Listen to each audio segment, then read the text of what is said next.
Hello everyone, welcome to Abstract Learning and welcome to 40 days challenge for the board students. So this is our day 30 and yeah, we have completed 30 days with you in your preparation journey for your boards.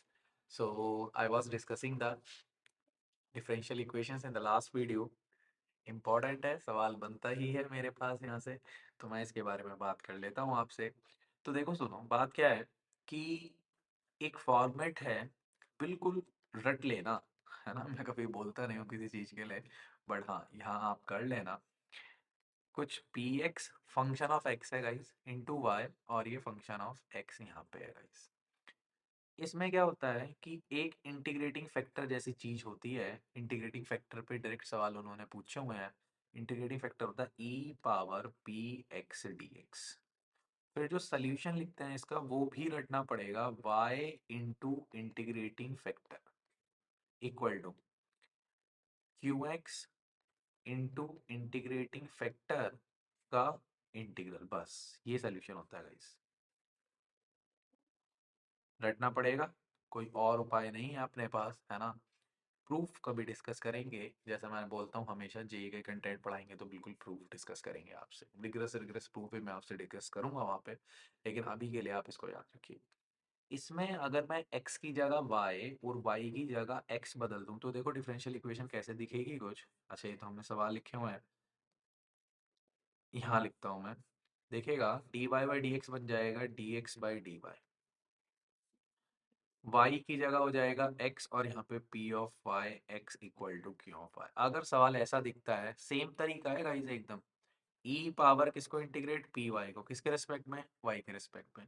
Solution क्या होगा, x into integrating factor integral of q y into integrating factor dy। बस खत्म। ठीक है, अब देखो कुछ खास बताने के लिए तो बचा नहीं। दोनों आपको जो ध्यान रखने हैं ध्यान रख लीजिएगा, ये दूसरे वाले के लिए हमने किया है। ठीक है, ये इंपॉर्टेंट है हमारे पास। मैं आपको सिंपल सा सवाल बताता हूँ। तो हमने बोला 2014 का क्वेश्चन है, पर हमारा एकदम सेट बैठता है। कौन सा वाला मेथड हमारा, डिफरेंशियल लीनियर में। ठीक है, तो हमने बोला d y by d x बनाओ, इसको तो डिवाइड करना पड़ेगा ना guys, x square minus one से, वाई है साथ में, और एक्स स्क्वायर माइनस वन से डिवाइड करेंगे तो यहाँ स्क्वायर भी चिपकाना पड़ेगा। तो आपने बोला सर सब कुछ ठीक है, बस आप जैसे जैसे बता रहे हो वैसे वैसे वैल्यूज निकाल दो। E power two x upon x square minus one d x. मैंने बोला यार इसको तो एल एन बोल दो, अभी आप करते करते बहुत टाइम हो गया है ना। इसका डेरिवेटिव ही तो है ऊपर वाला, तो वन अपॉन टी है गाइस ये, और ये कितना होता है एक्स स्क्वायर माइनस वन। ये कितना होता है एक्स स्क्वायर माइनस वन, क्योंकि e power l n x, ध्यान रखना, e power l n x is equal to e, ओहो माय बैड, एक्स होता है। ठीक है, तो वहां से हमने ये निकाल दिया। अब इसका सोल्यूशन लिख दो, y into integrating factor equal to कितना होता है, integration of integrating factor times कितना गाइस, क्यू एक्स, और ये dx। इसको आप सॉल्व कर लीजिए, ये तो हमारा एज इट इज है। इंटीग्रल में एक पावर कैंसिल कर दो, टू बाहर आ गया, one upon x square minus one. अब आपको एक इंटीग्रल याद होना चाहिए, वन अपॉन किसका, x square minus a square का, तो वो कितना होता है guys, one upon two a l n of x minus a upon x plus A.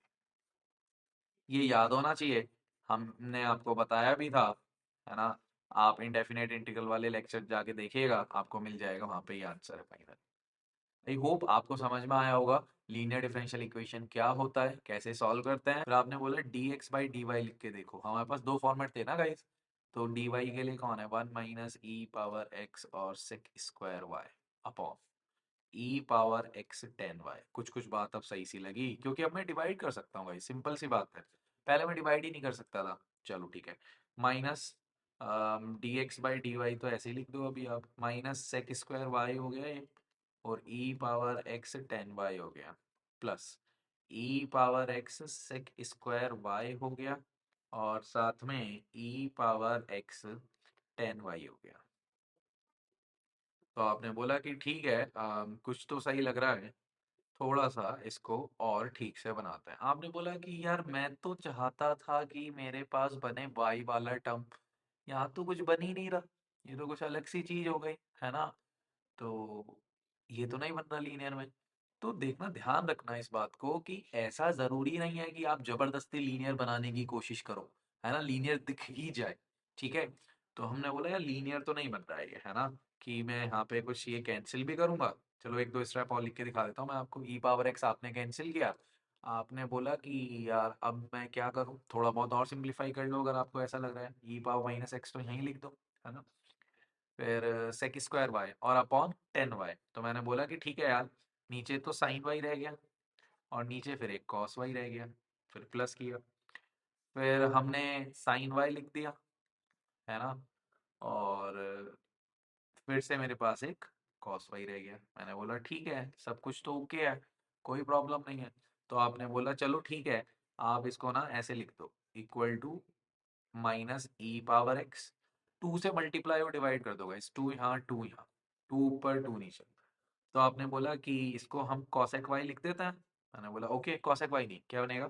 2y। आपने बोला ठीक है, फिर इसको भी क्या लिख देते हैं?